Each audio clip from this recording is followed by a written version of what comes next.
ওম নমো ভগবতে বাসুদেবায় নমো। জয় শ্রীকৃষ্ণ। রাধে রাধে। সনাতন ধর্মের পুণ্যময় আগিনায় আপনাদের সবাইকে জানাই সাদর আমন্ত্রণ।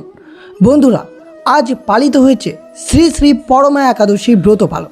যে সকল ভক্তরা আজকের দিনে এই ব্রতটি অর্থাৎ আজ 11 জুন বৃহস্পতিবার এই শুভ দিনে এই মহাময়ী এবং বৈচিত্র্যময় এবং পরম পবিত্র মল মাসের এই একাদশীর ব্রতটি পালিত হয়েছে।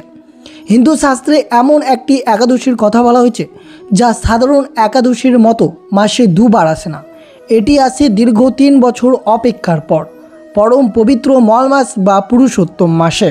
পদ্মপুরাণে স্বয়ং ভগবান বলেছেন, এই পরমা একাদশী ব্রত পালন করলে মানুষের ইহজন্ম এবং পূর্বজন্মের সমস্ত সঞ্চিত পাপ ভস্মীভূত হয়ে যায় এবং চরম থেকে চরমতম দারিদ্র নিমিষের মধ্যে অনন্ত ঐশ্বর্যে পরিণত হয়।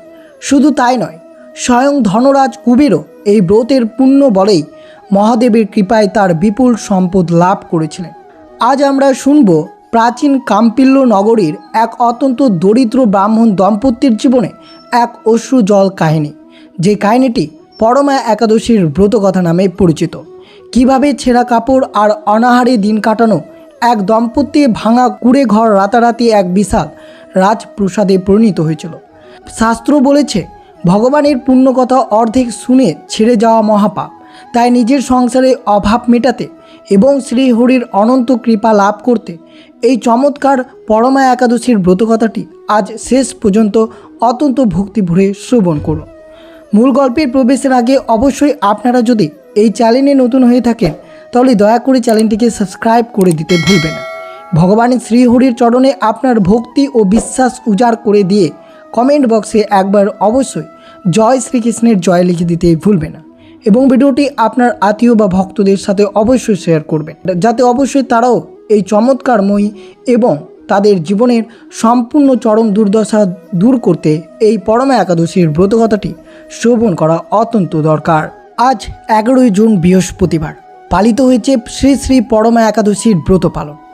কৃপা সিন্ধু পতিত পাবন শ্রীহরি, তোমার শ্রীচরণে জানাই অনন্ত প্রণীত। হরে কৃষ্ণ। পরম আত্মীয় ভক্তবৃন্দ, মায়ার এই ঘোর অন্ধকারে আমরা প্রতিনিয়ত রয়ে যাচ্ছি। ধন সম্পদ আর অহংকার মোহে আমরা ভুলে যাই সেই পরম সত্তাকে। কিন্তু যখন চারপাশ থেকে দুঃখ, দারিদ্র আর অভাব আমাদের গ্রাস করে, তখন কেবল সেই লীলাময় শ্রীহরির নাম ওঠে আমাদের একমাত্র আশ্রয়। আজ আমরা শ্রবণ করব পুরুষোত্তম মাসের কৃষ্ণপক্ষের পরমা একাদশীর এক অসুরসিক্ত ব্রত কথা। শুনব প্রাচীন কাম্পিল্য নগরীর এক জীর্ণ কুটিরে বসে থাকা দুই পরম ভক্ত সুমেধা এবং পবিত্রার গল্প। আসুন সংসারে কোলাহল ভুলে আজ আমরা অবগাহন করে ভক্তির এই পুণ্য সলিলায়। মহারাজ যুধিষ্ঠিরের প্রশ্নের উত্তরে শ্রীকৃষ্ণ বললেন, হে রাজন, পুরুষোত্তম মাসের কৃষ্ণপক্ষের একাদশীর নাম পরমা একাদশী। সেই পরমা একাদশীর ব্রতকথাটি আপনাদের সাথে তুলে ধরছে। আপনি তা মনোযোগ এবং ভক্তি সহকারে শ্রবণ করুন। কাম্পিল্য নগরীতে বাস করতেন এক বেদাঙ্গ ব্রাহ্মণ সুমেধা এবং তার ধর্মপত্নী পবিত্রা। তাদের গৃহে লক্ষ্মীর অধিষ্ঠান না থাকলেও অন্তরে ছিল শ্রীহরির প্রতি অগাধ প্রেম। দিনের পর দিন উনুন জ্বলে না, পড়েন জীর্ণ বসন। একদিন উপবাসে ক্লান্ত সুমেধার অন্তর আহাকার করে উঠল। সুমেধা দীর্ঘশ্বাস ফেলে বললেন, হে দেবী পবিত্রা, আজ নিয়ে টানা 3 দিন আমাদের গৃহে অন্ন নেই। তুমি উত্তম বংশের কন্যা, আমার এই জীর্ণ কুটিরে এসে তুমি কেবল অনাহার আর লাঞ্ছনায় পেলে। অতিথি এলে এক ঘটি জল ছাড়া দেওয়ার মতোই কিছুই আমাদের নেই। এই অপমানের জীবন আর সহ্য হয় না দেবী। পবিত্রা সজলে নয়নে স্বামীর হাত ধরে বললেন, স্বামী, আপনি বেদাঙ্গ হয়েও কেন এই নশ্বর দেহের কষ্টকে এত বড় করে দেখছেন? উপবাস তো শরীরের হচ্ছে, আত্মার তো নয়। আমাদের প্রারব্ধ কর্মের ফল আমাদেরই তো ভোগ করতে হবে। শ্রীহরি যেটুকু দিয়েছেন তাতেই আমাদের সন্তুষ্ট থাকা উচিত নয় কি? সুমেধা অস্থির হয়ে বললেন, কিন্তু ধর্ম পালনের জন্য তো অর্থের প্রয়োজন। আমি আর এই দারিদ্র সহ্য করতে পারছি না। আমি সিদ্ধান্ত নিয়েছি, কাল ভোরে আমি দেশান্তর যাব। সেখানে গিয়ে উদয়াস্ত পরিশ্রম করে তোমার জন্য ধন সম্পদ অর্জন করে আনব। পবিত্রা করজোড়ে সমর্পিত কণ্ঠে বললেন, না নাথ, আমাকে এই মায়াবনে একা ফেলে আপনি যাবেন না। বিধিলিপিতে যা নেই, সুমেরু পর্বতে মাথা খুললেও তা পাওয়া যায় না।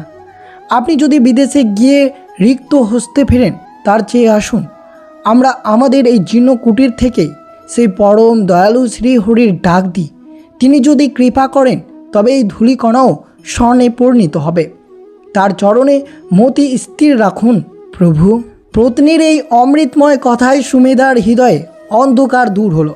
তিনি বুঝলেন ঈশ্বরের ওপর বিশ্বাস হারানো সবচেয়ে বড় দারিদ্র। যেহেতু ভগবান ভক্তের চোখের জল সইতে পারে না, পরদিন মধ্যাহ্নে তাদের সেই জীর্ণ কুটিরের দ্বারে এসে দাঁড়ালেন স্বয়ং মহিষী কৌণ্ডনী। মহিষী কৌণ্ডনী বললেন, নারায়ণ নারায়ণ, গৃহে কেউ আছো? মহিষীকে দেখে স্বামী স্ত্রী উভয় ছুটে এসে তার শ্রীচরণে লুটিয়ে পড়লেন। ঘরে থাকা সামান্য বন্য ফল আর সুশীতল জল দিয়ে পরম যত্নে তার অতিথেয়তা করলেন। তাদের অকৃত্রিম সেবায় মহিষী অত্যন্ত প্রসন্ন হলেন। মহিষী কৌণ্ডনী স্নেহপূর্ণ কণ্ঠে বললেন, হে ব্রাহ্মণ, তোমাদের এই নিষ্কাম ভক্তিতে আমি প্রীত। তোমাদের অন্তরে আহাকার আমি শুনতে পেয়েছি বলেই তোমাদের কি জিজ্ঞাসা। পবিত্রা অসুরসিক্ত কণ্ঠে এবং গদগদ হয়ে বললেন, প্রভু, আপনি তো অন্তর্যামী। আমাদের এই দারিদ্র্যের কষাঘাত থেকে উদ্ধারের কি কোনো উপায় নেই? কোন জন্মের পাপে আমরা এমন শান্তি ভোগ করছি? দয়াময়, আমাদের এমন কোনো পথ দেখান যাতে আমরা শ্রীহরির চরণে স্থান পাই এবং এই দুঃখের রজনীর প্রভাত হয়। মহিষী কৌণ্ডনী মৃদু হেসে অভয় দিয়ে বললেন, হে কল্যাণী, আর ক্রন্দন করো না, তোমাদের দুঃখের অবসান সমাগত। শোনো, 3 বছর অন্তর যে পুরুষোত্তম মাস বা মল মাস আসে, সেই মাসের কৃষ্ণপক্ষের একাদশী হলো এই পরমা একাদশী। এই ব্রত হলো সকল পাপ দারিদ্র্যের বিনাশক। তোমরা স্বামী স্ত্রী মিলে অত্যন্ত ভক্তি ভরে এই ব্রত পালন করো। সুমেধা প্রণাম করে বললেন, প্রভু, এই পরম ব্রতের নিয়ম আমাদের আজ্ঞা করুন। মহিষী কৌণ্ডনী বললেন, দশমীর দিন একবেলায় সাত্ত্বিক আহার করে সংযম করবে। একাদশীর দিন ব্রহ্মা মুহূর্তে উঠে নির্জল উপবাসের সংকল্প নেবেন। সারাদিন কেবল ওম নমো ভগবতে বাসুদেবায় মন্ত্রটি জপ করবেন। রাতে নিদ্রা না গিয়ে শ্রীহরির লীলা কীর্তন করবে এবং পরদিন সকালে ব্রাহ্মণকে অন্নদান করে পালন করবেন। জেনে রেখো, এই ব্রতের পুণ্যেই ধনরাজ কুবের মহাদেবের কৃপা পেয়েছিলেন। যাও, পরম করুণাময় তোমাদের মঙ্গল করুন। মহিষীর আজ্ঞা শিরোধার্য করে সুমেধা ও পবিত্রা শুরু করলেন তাদের পরম তপস্যা। পরম একাদশীর দিন অনাহারে ও নির্জলা অবস্থায় তারা সারা রাত চোখের জলে শ্রীহরির নাম সংকীর্তন করলেন। পরদিন দ্বাদশীর ভোরে স্নান সেরে ভগবানকে ভোগ নিবেদন করার সময় ঘটল সেই অলৌকিক লীলা। হঠাৎ এক স্বর্গীয় জ্যোতিতে তাদের কুটির আলোকিত হয়ে উঠল। আকাশ থেকে পুষ্পবৃষ্টি হতে লাগলো। স্বয়ং শ্রীহরির দূত বৈকুণ্ঠ থেকে নেমে এসে বললেন, দূত, হে পরম ভক্ত সুমেধা ও পবিত্রা, আপনাদের ভক্তি এবং পরমা একাদশীর পুণ্যফল স্বয়ং শ্রীহরির অত্যন্ত প্রসন্ন হয়েছেন। আপনাদের জীবনের সমস্ত দুঃখ আজ অন্ত হলো। সেই মুহূর্তেই তাদের চোখের সামনে সেই ভাঙা কুটির এক অপূর্ব রত্ন খচিত রাজপ্রসাদে পরিণত হলো। ঘরে ভরে উঠল অফুরন্ত ঐশ্বর্য, কিন্তু সম্পদ পেলেও তাদের ভক্তি এক বিন্দুও কমল না। আজীবন শ্রীহরির সেবা করে অন্তিমকালে তারা সেই পরম ধাম বৈকুণ্ঠ স্থান পেলেন। হে ভক্তবৃন্দ, এই হলো পরমা একাদশীর অপার মহিমা। যে ভক্তি ভরে ঈশ্বরকে ডাকে, ভগবান তাকে কখনোই শূন্য হাতে ফেরান না। আপনাদের জীবন ও শ্রীহরির কৃপায় ধান্য হোক। এই পুণ্য কথা শুনে যদি আপনার হৃদয় শান্ত হয়, তবে ভিডিওটিতে একটি লাইক করে পরম ভক্তি ভরে কমেন্টে লিখুন যে জয় শ্রীকৃষ্ণের জয়। সবাইকে এই পুণ্য কথা শোনার সুযোগ করে দিতে ভিডিওটি শেয়ার করবেন। আগামীতে এমন আরও ভক্তিপূর্ণ ব্রত কথাটি শোনাতে আমাদের চ্যানেলটিতে সবাই সাথে থাকবেন। আর বিশেষ করে শ্রবণ করবেন এই ব্রত চলমান কোন মন্ত্র জপ করবেন, যেগুলো জপ করলে আপনার ব্রতটি সুসম্পন্ন হয় এবং কখন পালন করবেন সব কিছু বিস্তারিতভাবে শ্রবণ করুন। এই বিশেষ দিনে যে সকল ভক্তরা এই ব্রতটি পালন করেছেন, তাদের নিজেদের জীবনে দুঃখ কষ্ট দূর করতে এই পবিত্র পরমা একাদশীর দিন এই মন্ত্রটি জপ করতে পারেন। সবচেয়ে শক্তিশালী এবং শিব বিষ্ণুর অত্যন্ত প্রিয় মন্ত্র হলো ওম নমো ভগবতে বাসুদেবায়। একাদশীর দিন সকালে পুজো বসে বা রাতে জাগরণ করার সময় তুলসীর মালায় এই মন্ত্রটি কমপক্ষে 108 বার জপ করবেন। এই মন্ত্র জপ করলে জীবনের সকল সঞ্চিত পাপ ভস্মভূত হয়ে যায়। কলির যুগের তারক ব্রহ্মণা। এই কলিযুগের উদ্ধারের সবচেয়ে সহজ উপায় হলো হরিনাম।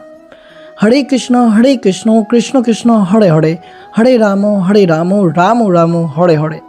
আপনি সারাদিন ঘরের কাজ করতে করতে বা পথ চলতে চলতে মনে মনে এই মন্ত্র জপ করতে পারেন। এই নাম জপে শ্রীকৃষ্ণ অত্যন্ত প্রসন্ন হন এবং ভক্তের হৃদয় শুদ্ধ হয়। এই পরমা একাদশীর ব্রতের অন্যতম উদ্দেশ্য হলো চরম দারিদ্র নাশ করা। তাই অর্থ কষ্ট থেকে মুক্ত পেতে মন্ত্রটি জপ করা অত্যন্ত শুভ হতে পারে। ওম শ্রী বিষ্ণুবে চ বিদ্মহে বাসুদেবায় ধীমহি তন্ন বিষ্ণু প্রচোদয়াৎ। এই মন্ত্রটি ভক্তি ভরে পাঠ করলে জীবনের সমস্ত বাধা বিপত্তি কেটে যাবে এবং গৃহে মা লক্ষ্মীর স্থায়ী বাস হবে। তাই অবশ্যই আপনারা এই মন্ত্রগুলো জপ করার সময় সাংসারিক বাসনা ভুলে দুহাত তুলে চোখের জলে ভগবানের কাছে শুধু শুদ্ধি ভক্তি প্রার্থনা করুন। বিশ্বাস রাখবেন, আপনার হৃদয়ে ভক্তি থাকলে ভগবান নিজ আপনার সংসারে সমস্ত ভার গ্রহণ করবেন। অবশ্যই এই ভিডিওটি সম্পূর্ণরূপে শ্রবণ করার জন্য অত্যন্ত ধন্যবাদ। আপনার আত্মীয় ভক্ত বন্ধুদের সাথে এই ভিডিওটি শ্রবণ করানোর জন্য ভিডিওটি শেয়ার করবেন। আর আমাদের চ্যানেলটিকে অবশ্যই সাবস্ক্রাইব করে দিতে ভুলবেন না। হরে কৃষ্ণ, রাধে রাধে।